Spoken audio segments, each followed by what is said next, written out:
갓 태어난 아기가 또박또박 내뱉은 한마디. 듣자마자 의사가 경악하며 물러섰다. 아이에게 도대체 무슨 일이? 영상 시청 전 여러분의 구독과 좋아요는 영상 제작에 큰 도움이 됩니다. 어둠과 차가운 공기가 감도는 산부인과 수술실 안. 희미한 조명 아래 의료진들은 바삐 움직이고 있었다. 태아의 심장 박동이 점차 약해진다는 모니터의 경고음이 계속 울렸고, 산모인 서유는 거의 의식을 잃을 듯한 고통 속에서 마지막까지 힘을 내고 있었다. 분만 예정일보다 일주일이나 빠른 조산이었기에 모두의 신경이 극도로 곤두서 있었다. 산모 혈압 떨어집니다. 간호사 지원의 외침에 의사인 강주혁은 고개를 끄덕이며 빠르게 지시를 내렸다. 수행량 늘리고 산모 혈압 바로 확인하세요. 제왕절개 준비 완료됐죠? 마취과 의사와 간호사들이 일사불란하게 움직였다. 척추마취 대신 전신마취로 긴급 수술을 진행해야 할 만큼 상황이 좋지 않았다. 산부인과 의사인 강주혁 그리고 그의 옆에서 보조를 서는 전공의 최민재 모두 숨죽인 채 긴장감을 숨기지 못했다. 창문이 전혀 없는 이 밀폐된 방에서 조용하지만 절박한 소리가 곳곳에서 터져나왔다. 수술용 램프가 서윤의 창백한 얼굴 위로 번쩍 빛나자 땀으로 젖은 그녀의 머리카락이 이마에 달라붙어 있었다. 수술이 시작되고 서윤의 배가 메스로 열리는 순간 모두가 일제히 그녀와 태아의 안위를 염원했다. 커다란 긴장감이 의료진 사이를 지배하고 순간순간 날카로운 지시와 간절한 탄식이 뒤섞였다. 가위, 집게, 흡입기. 간호사들은 정확히 타이밍에 맞춰 필요한 기구를 전달했다. 밖에서는 여러 환자와 보호자들이 대기실에서 애타게 기다리고 있었지만 이곳 수술실 안에는 오직 한 생명을 구해내겠다는 일념만이 가득했다. 태아의 머리가 보이자 전공의 최민재가 놀란 기색으로 외쳤다. 박사님, 태아 호흡 상태가 안정적이지 않습니다. 지금 빨리 꺼내야 해요. 그래, 서둘러. 마취 담당 간호사는 산모의 맥박을 재확인하느라 진땀을 흘렸다. 수술용 천에 빨간 핏물이 서서히 배어들며 늘어가고 있었다. 서윤의 상태가 좋지 않아 보였으나 이 순간에는 아기를 빨리 꺼내야만 했다. 마침내 힘겹게 꺼낸 아기는 작고 축 늘어진 모습이었다. 양수와 피로 범벅이 된 갓난아기를 받아드는 순간 모두가 긴장으로 숨을 삼켰다. 아기에게는 분명히 약한 맥박이 느껴졌으나 호흡이 제대로 이루어지지 않는 듯 보였다. 호흡이 멈춰 있습니다. 최민재가 다급히 말했다. 빨리 등 두드리세요. 산소 공급 준비. 강주혁 역시 허둥지둥 아기를 건네받아 가장 기본적인 신생아 소생술을 시도했다. 코를 자극하고 등을 가볍게 두드리며 탯줄을 조심스레 정리했다. 하지만 아기는 여전히 숨을 쉬지 않았다. 그때 모든 공기가 정지된 듯한 순간이 찾아왔다. 마치 세계가 멈춘 듯 어떤 형언할 수 없는 공포와 절박함이 무겁게 내려앉았다. 간호사, 의사, 마취과 전문의 모두가 제발, 제발 살려달라는 마음으로 이축 늘어진 작은 생명을 바라보고 있었다. 서유는 이미 의식이 몽롱해져 자신의 아기를 직접 볼 수도 없었다. 한 번 더. 간호사 지원이 다시금 아기의 등을 두드렸다. 그러나 여전히 미동도 없었다. 모두가 허탈해질 무렵 수술실 안에 순식간에 번쩍이는 눈부신 빛이 스쳤다. 강주혁은 뭔가 이상한 기운을 감지하며 자신도 모르게 온몸에 소름이 쫙 끼쳤다. 그리고 기적이 일어났다. 꺼져가던 아기가 갑자기 숨을 들이마시는 듯 가슴이 위아래로 미세하게 움직였고 동시에 울음을 터뜨릴 듯 소리를 내는 듯 보였다. 하지만 울음소리는 잠시뿐, 아기는 입술을 살짝 벌린 채 무언가를 발음하기 시작했다. 엄마. 분명히 들렸다. 수술실 한가운데서 누군가의 목소리로 엄마라는 말이 울렸다. 분명히 갓 태어난 아기가, 숨도 제대로 고르지 못하는 아기가 분명히 엄마라고 발음한 것이다. 수술실 전체가 찰나의 시간 동안 얼어붙었다. 간호사 지원은 그 자리에서 털썩 주저앉을 만큼 충격을 받았다. 전공의 최민재도 손에 들고 있던 기구를 떨어뜨렸고 마취 담당 의사와 다른 간호사들도 차마 입을 다물지 못한 채 아기만 바라보았다. 뭐라고 했죠? 누군가 중얼거렸다. 그러나 모두가 동시에 들었기에 그저 환청으로 치부할 수는 없었다. 게다가 방금 전 찌릿하는 전기 충격 같은 번쩍임이 수술실 내부를 휩쓸었으니 이것을 단순한 착각이라고 부르기에도 무리가 있었다. 당황한 강주혁도 손이 부들부들 떨리고 있었다. 이건 있을 수 없는 일이야. 그러나 의사로서 우선은 아기의 상태를 확인해야 했다. 아기의 등과 호흡, 맥박, 혈색을 신속히 살폈다. 그런데 기이하게도 아기의 심장 박동과 호흡은 비교적 정상에 가까운 수치로 회복되고 있었다. 그 순간 아기의 눈이 번쩍 뜨이며 또렷하게 강주혁을 바라보았다. 보통 갓난아기는 시력이 발달하지 않아 빛과 어둠 정도만 인지하거나 눈을 감고 울기 마련이다. 그러나 이 아이의 시선은 의사를 향해 정확히 초점을 맞춘 듯 보였고 알 수 없는 표정을 짓고 있었다. 어떻게 이럴 수 있지? 최민재는 더 이상 말을 잇지 못하고 입술을 떨었다. 아무도 이 상황을 설명할 수 없었다. 누군가는 극도의 스트레스 상태에서 발생한 집단 망상일 수도 있다고 믿고 싶었겠지만 그렇게 넘기기엔 너무 많은 이들이 똑같이 들었다. 서유는 여전히 마취 상태에 있어 아무것도 모른 채였다. 그리고 아기는 조용히 다시 잠든 듯 입을 다물었다. 살아났어. 일단 다행이야. 강주혁은 놀람과 두려움을 억누르며 다른 간호사들에게 지시했다. 소생 가능성은 있어 보이니 신생아실로 옮겨 집중 관리합시다. 산모 수술 마무리 서두르고 실혈 정도 확인해 주세요. 그러면서도 마음 한구석에서는 어떻게 아기가 말을 했지? 라는 충격이 사라지지 않았다. 다른 의료진들도 마찬가지였다. 그러나 현실적으로 지금은 의료행위에 집중해야 했다. 산모도 위험하고 아기도 완전히 안심할 수 없었기 때문이다. 수술실 밖 서윤을 기다리는 보호자는 없었다. 미혼모인 그녀는 이 아이를 홀로 낳았다. 몇몇 의료진이 알기로 서윤은 출산 후 아이를 입양 보낼 의향이 있었던 것 같았다. 그만큼 처절하고 힘겨운 상황이었던 것이다. 그러나 지금 막 태어난 아기는 상상조차 못할 불가사의한 사건의 중심에 있었다. 이날 병원 안에 있던 모든 이들, 특히 수술실에 있던 사람들은 공통적으로 기묘한 엄마의 음성을 똑똑히 들었다. 하지만 누구도 함부로 밖에 말을 꺼내지 못했다. 의학적 설명이 불가능한 사건을 외부에 알린다는 건 위험이 따르는 일이었다.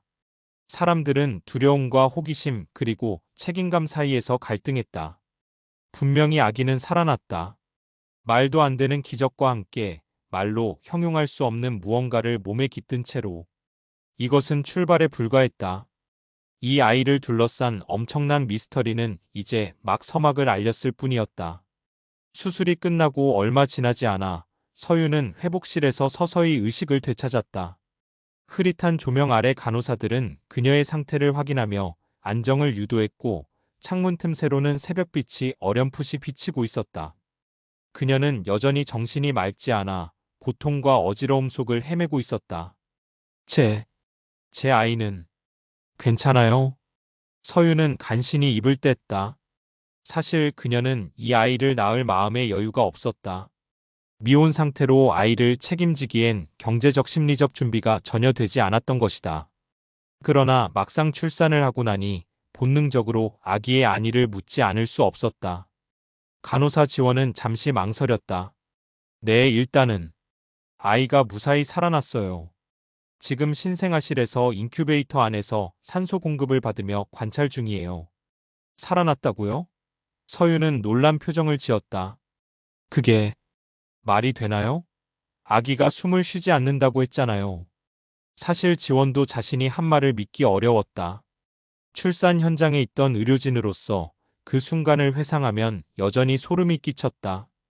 그러나 산모를 더욱 불안하게 만들 수 없었기에 최대한 담담하게 대답했다. 의사 선생님들이 최선을 다해서 기적적으로 다시 숨을 쉬기 시작했어요. 산모님은 일단 쉬셔야 해요. 지금은 안정을 취해야 할 시기니까요.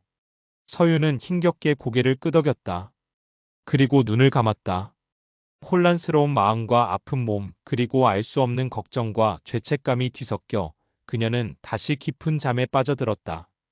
장결에 아이가 울부짖는 소리 같은 것이 들리는 듯도 했고 낯선 목소리가 속삭이는 느낌이 지나가기도 했다. 그러나 곧 모든 감각이 무의식으로 가라앉았다. 한편 신생아실의 의료진들은 깊은 고민에 빠져 있었다. 분만 과정에서 숨이 멎었던 아기는 어느새 정상 범위에 가까운 호흡과 심박수를 유지하고 있었다. 몸무게가 작고 미숙아로 태어났음에도 회복세가 빠른 편이었다. 검사 수치에서도 딱히 문제가 발견되지 않았다. 그러나 모두에게 더 큰 충격으로 남은 것은 아기가 말을 했다는 사실이었다. 혹은 최소한 그렇게 들렸다는 것. 과연 그것이 실제였을까? 극도의 긴장 상태에서 발생한 집단 환청이었을까? 그러나 문제는 수술실에 있던 대부분의 사람이 똑같은 소리를 들었다는 점이었다. 이런 일은 과학적으로 설명 불가능해 보였다. 솔직히 외부에 알리면 병원 이미지에 큰 타격이 있을 겁니다. 영적인 사건이라니 언론이 몰려오면 소문만 무성해질 거예요. 마취과 의사 안진호가 무겁게 입을 열었다. 결국 환청이나 착각이었다고 결론 내려야지 다른 방법이 없을 거예요. 병원도 그래야 안심이고요. 전공의 최민재는 어딘가 개운치 않은 표정이었다. 그럼 실제로는 어떻게 생각하세요? 정말 아기가 엄마라고 말한 걸까요? 안진호는 대답 대신 침묵했다. 그리고 병원 복도 한편에서 이 대화를 조용히 듣던 사람이 있었다. 바로 산부인과 전문의 강주혁이었다. 주혁은 커피 한 잔을 들고 피곤한 기색으로 서 있었다. 그러나 무엇보다도 정신적으로 크게 지쳐 보였다. 아기가 분명히 말을 했다. 그리고 그 빛은 뭐였지? 분명히 자신의 감각을 속일 수 없었다. 의사로서, 과학자로서 받아들이기 어려워도 기이한 체험이 이미 벌어졌다는 사실 자체는 부정할 수 없었다. 신생아실로 발길을 옮긴 주혁은 간호사들에게 아기의 상태를 물었다. 아기는 어때요? 호흡은 안정적으로 유지되고 있나요? 네, 호흡과 맥박은 모두 정상 범위고 체온도 적절해요. 별다른 이상은 없어 보이는데 울음소리가 거의 없어요. 울긴 우는데 일반적인 아기 울음소리와 달라서 약간 걱정스러워요. 주혁은 묘한 예감을 느꼈다. 아기가 말을 할 정도라면 울음소리도 평범하지 않을 거야. 그는 스스로도 황당하다는 걸 느끼면서도 이미 한 차례 기이한 경험을 했기에 이 상상을 떨칠 수 없었다. 결국 병원 측은 이 사건을 가능한 한 조용히 덮기로 결정했다. 공식 입장은 집단 환청과 착각이었다라는 것이었다. 괴이한 억측이나 보도가 퍼지면 곤란하다는 판단이었다. 게다가 산모 서윤 역시 불필요한 관심을 원치 않았다. 하지만 누구도 이 사건을 잊을 수 없었다. 최민재는 정신과와 신경과 선배 의사들에게 슬쩍 자문을 구했고 간호사 지원도 인터넷을 뒤져 비슷한 사례가 있는지 찾아보았다. 모두 말이 안 된다고 했지만 분명 현실에서 벌어진 일이었다. 더 심각한 문제는 그 후에도 아이에게서 묘한 발화 현상이 감지된다는 것이었다. 이전처럼 뚜렷한 단어가 들리는 것은 아니었지만 아기가 깨어 있을 때면 특유의 신경을 자극하는 소리가 주변에 울리는 것 같다는 증언이 나왔다. 아무도 함부로 말을 못했지만 언젠가 아기가 또렷이 무엇인가를 말해버리지는 않을까 두려웠다. 어느 날 밤 주혁은 다시 신생아실을 찾았다. 늦은 시각이라 간호사도 많지 않았다.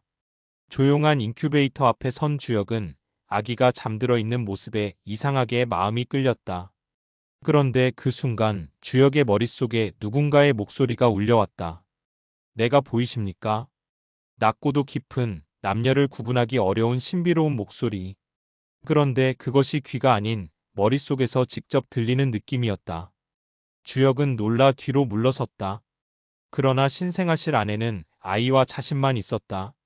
그는 믿을 수 없는 표정으로 인큐베이터를 다시 보았다. 아이는 꼼짝도 하지 않았다. 고요한 표정으로 잠들어 있었다. 정말 이 아이가 내 머릿속에 말을 거는 건가? 주혁은 소름과 공포 그리고 강렬한 호기심에 사로잡혔다. 그는 떨리는 목소리로 누구야? 라고 중얼거렸지만 아이는 여전히 미동이 없었다. 간호사가 돌아오기 전에 황급히 밖으로 빠져나온 주혁은 복도 벤치에 앉아 한참 동안 식은땀을 흘리며 호흡을 가다듬었다. 이건 그냥 초자연적이라는 단어로도 설명이 안 돼. 도대체 뭐가 들어있는 거지? 그날 이후 주역은 본격적으로 다른과 의사들에게 의견을 구하기 시작했다. 신경과 정신과 소아청소년과 등 다양한 동료 선배 의사를 만나 혹시 이 미스터리를 풀어낼 수 있는 의학적 단서가 없는지 애써 찾았다. 하필이면 왜 내가 이런 일을 겪는 거지? 스스로에게 수없이 물으며 더욱 깊은 미지의 세계로 발을 내딛었다. 며칠 후 병원 안에서는 이 사건에 대한 소문이 은밀하게 퍼졌다. 공식 입장으론 착각이었다고 발표했지만 인간의 호기심은 쉽게 잠재워지지 않는다. 스태프들끼리 쉬는 시간에 은근히 주고받는 이야기, 환자 보호자들에게도 흘러들어간 미묘한 풍문이 뒤섞였다. 심지어 병원 내부 게시판에는 익명으로 수술실에서 아기가 분명히 말을 했다는 글이 올라왔다가 곧바로 삭제되기도 했다. 이러다가 병원 이미지에 큰 타격이 있을 겁니다. 홍보 담당자는 병원 이사장이 주재하는 긴급 회의에서 난처한 표정을 지었다. 되도록 빨리 잠재워야 해요. 산모 쪽에도 접촉해서 언론에 흘리지 말아달라고 부탁해야 합니다. 산모는 벌써 퇴원을 준비 중이라고 하던데요. 다른 이사가 물었다. 네, 회복 상태가 좋진 않지만 본인이 퇴원을 희망하고 있습니다. 아이는 신생아실에 좀 더 머물러야 하고요. 그렇다면 더욱 조심해야겠네요. 그 무렵 주역은 가까운 의사 지인들을 모아 따로 의사들의 작은 모임을 열었다. 병원 근처 카페에서 신경과 전문의 이정민, 정신과 레지던트 박수정, 소아청소년과 펠로우 김윤호와 함께 자리를 마련했다.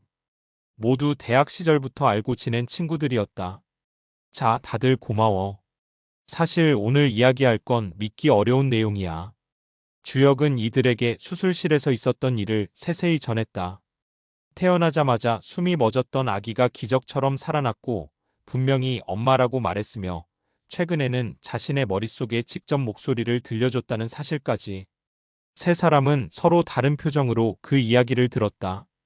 신경과 의사 이정민이 먼저 말을 꺼냈다.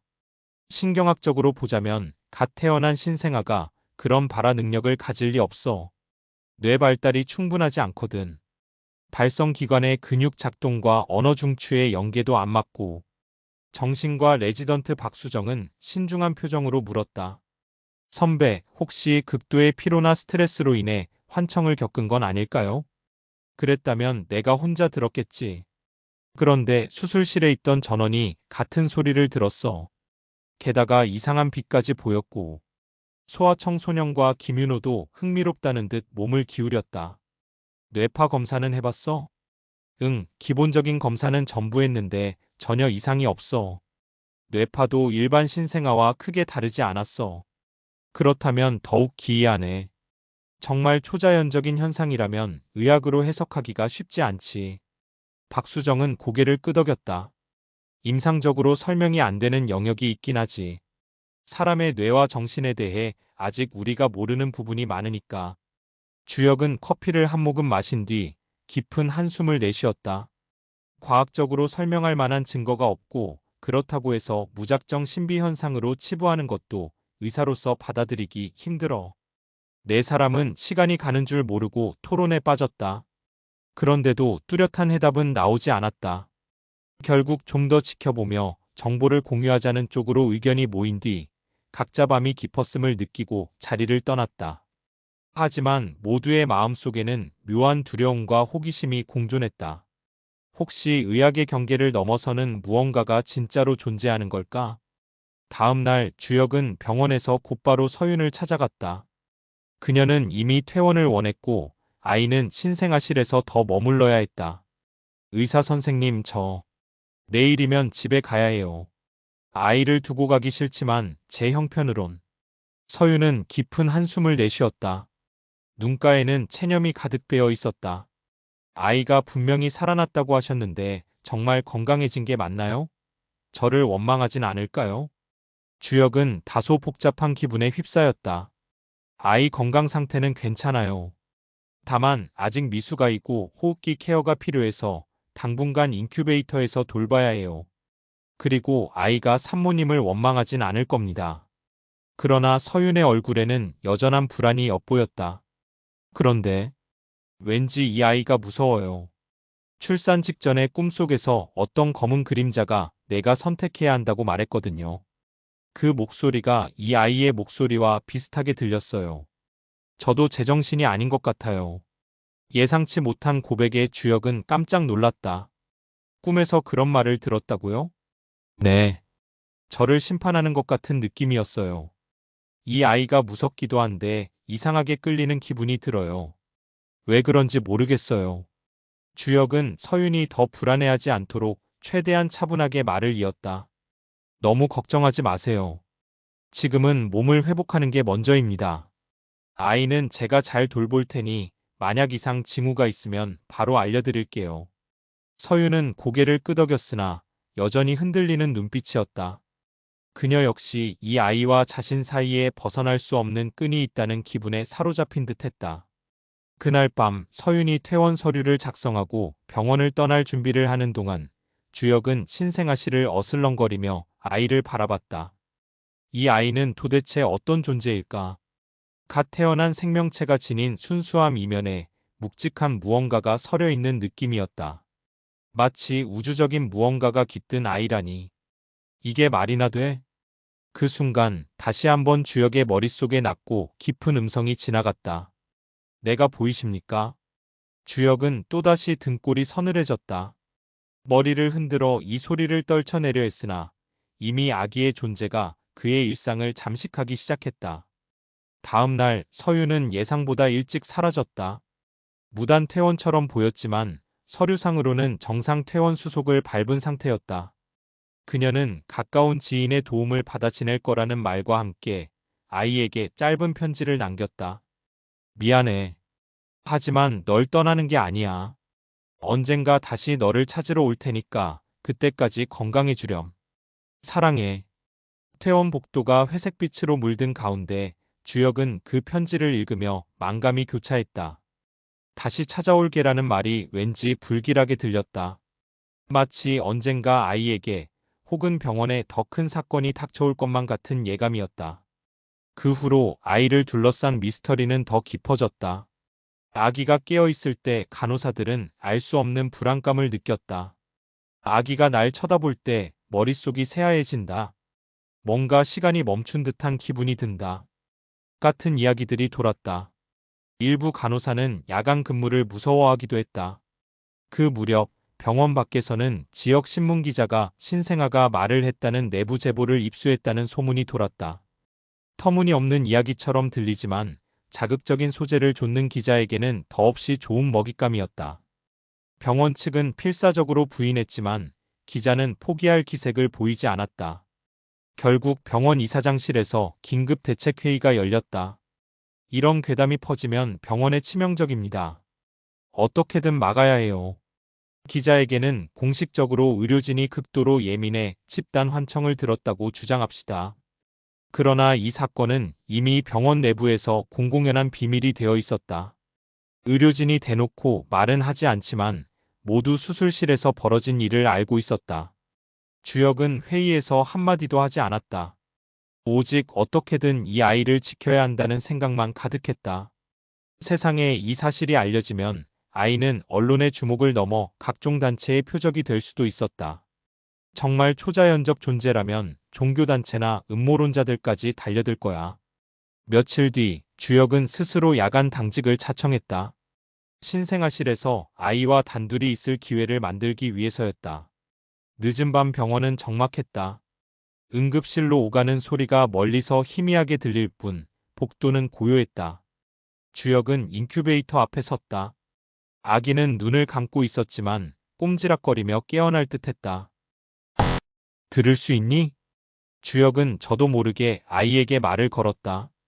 물론 대답이 돌아올 거라 기대하진 않았다. 그러나 왠지 통할 것 같다는 근거 없는 확신이 들었다. 나는 내가 말할 수 있다는 걸 알아. 내 머릿속에서 내 목소리를 들었어. 그러자 아기의 눈꺼풀이 살짝 떨리며 열리는 듯했다. 어둑한 실내라 확실치는 않았지만 그 시선이 주혁을 향해 있는 느낌이었다. 동시에 서늘한 공기가 등을 타고 흘렀다. 그리고 머릿속에 들려오는 낯선 음성. 당신은 두려우십니까? 주혁은 심장이 터질 듯 두근거렸다. 정말 대화가 되다니. 그는 마음속으로 대답을 시도했다. 너는 대체 누구야? 뭐지? 아이의 입술이 약간 움직이는 듯 하더니 머릿속에 또렷한 문장이 맴돌았다. 이 아이를 통해 나는 왔습니다.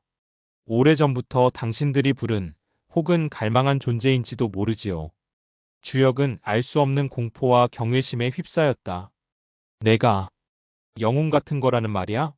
신 혹은 악마? 아이는 대답하지 않았다. 대신 주혁의 내면 깊숙한 곳에서 복잡한 감정이 솟구쳤다. 슬픔, 연민, 분노, 공허.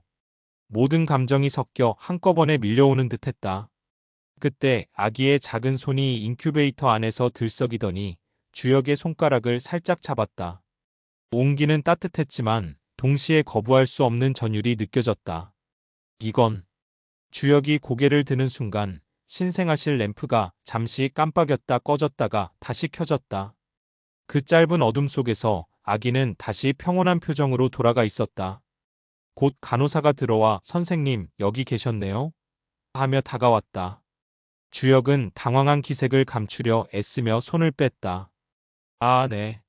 잠깐 아기 상태 보느라요. 인큐베이터 온도나 호흡 문제 없는지 확인해 봤어요. 감사합니다. 이제 제가 교대하면서 보살필게요. 선생님도 좀 쉬세요. 네. 부탁드릴게요. 신생아실을 나선 주혁은 문 밖에서 한동안 벽에 기대어 숨을 몰아쉬었다. 머릿속은 온통 방금 전 상황으로 어지러웠다. 정말 이 아이 안에 다른 존재가 깃들어 있는 걸까? 도대체 왜 무엇 때문에? 그로부터 며칠간 주혁은 혼란스러우면서도 결심을 굳혔다. 이 아이의 담당 의사로서 내가 책임지고 비밀을 밝혀내겠다. 한편으로는 아이를 자극하지 않으려 노력했지만 마음 한구석엔 언제 다시 목소리가 들릴지 모른다는 두려움과 기대감이 교차했다. 그 사이 기자의 취재는 점점 심해졌다. 병원 복도에서 기자와 보안 요원이 충돌하기도 했다. 결국 기자는 병원이 사건을 은폐한다고 의심하며 돌아갔다. 병원장의 지시로 의료진은 기자들에게 일절 대응하지 말라는 명령을 받았다. 그러나 내부적으로도 아이가 또 무언가 이상한 짓을 할지 모두 전전긍긍했다. 전공의 최민재와 간호사들은 아기의 상태를 24시간 모니터링했다. 다행히 아기는 겉보기에는 평범해 보였다. 때가 되면 조금 울고 수유도 잘 받았다. 단지 울음소리와 표정이 어른스럽다고 느끼는 사람이 많았다. 하지만 주혁은 알았다. 이 아이가 평범하게 보이는 것은 잠시뿐이며 언젠가 다시 말을 할 것이라는 사실을. 그리고 그 존재와 대화를 하게 된다면 더 이상 일상적인 기준으로 이해할 수 없는 무언가가 펼쳐질 거라는 불길한 예감이 들었다. 그날 오후 갑작스레 응급 호출벨이 울리고 주혁은 급히 다른 환자를 보러 뛰어나갔다. 병원은 늘 그렇듯 생사가 오가는 긴박함으로 가득했고 사람들은 현실의 일상으로 돌아가야 했다. 그러나 주혁의 머릿속에는 아이의 맑은 눈동자와 그 머릿속에 들렸던 음성이 끊임없이 맴돌았다. 늦은 밤 의사 숙소 창문 너머로 도시에 깔린 어스름 불빛들을 내려다보며 주혁은 자꾸만 마음이 뒤흔들렸다. 달빛이 희미하게 비춰오는 그 차가운 풍경 속에서 아무 일 없이 지나가길 바라는 마음과 어쩌면 모든 것이 뒤집혀버릴지도 모른다는 불안감이 뒤섞였다. 이 아이가 세상을 어떻게 바꿔놓을까? 이건 분명 초자연적 힘의 발현일지도 몰라. 내가 알지 못하는 훨씬 거대한 무엇인가가 작용하는 걸까? 그러면서도 주혁은 의사로서 결국 진실을 찾고 싶었다. 이 미스터리가 아무리 끝이 없을지라도 그가 담당 의사인 이상 아이의 안위와 비밀을 지켜낼 책임이 있었다. 그러나 이미 병원 내부와 외부는 불길한 기운으로 뒤숭숭했고 아이가 퇴원할 시점이 다가오자 더욱 큰 사건이 다가올 조짐마저 보였다. 어쩌면 이 아이가 처음 내뱉은 엄마라는 한마디가 이 모든 일의 서막이었는지도 모른다. 한 번 시작된 미스터리는 점차 커져갔고 아무도 그 결말을 예측할 수 없었다. 갈등과 의혹 그리고 설명할 수 없는 초자연적 현상들이 병원과 사람들을 서서히 옥죄어갔다. 그리고 마침내 아이의 퇴원이 가까워진 무렵 모든 것을 뒤흔들 또 다른 사건이 준비되고 있었다. 그것이 무엇인지 어떤 파장을 몰고 올지는 아무도 알지 못했다. 다만 분명한 것은 그 짧은 한마디 엄마가 세상에 분명히 존재하는 이해 불가능한 영역을 여는 열쇠였다는 사실이다. 끝내 의학적 해답을 찾지 못하고 마치 우주적이고 영적인 존재가 아이를 통해 이 세상에 도래했다는 암시만 남긴 채 모든 사람들은 더욱더 깊은 수수께끼 속으로 빠져들고 있었다.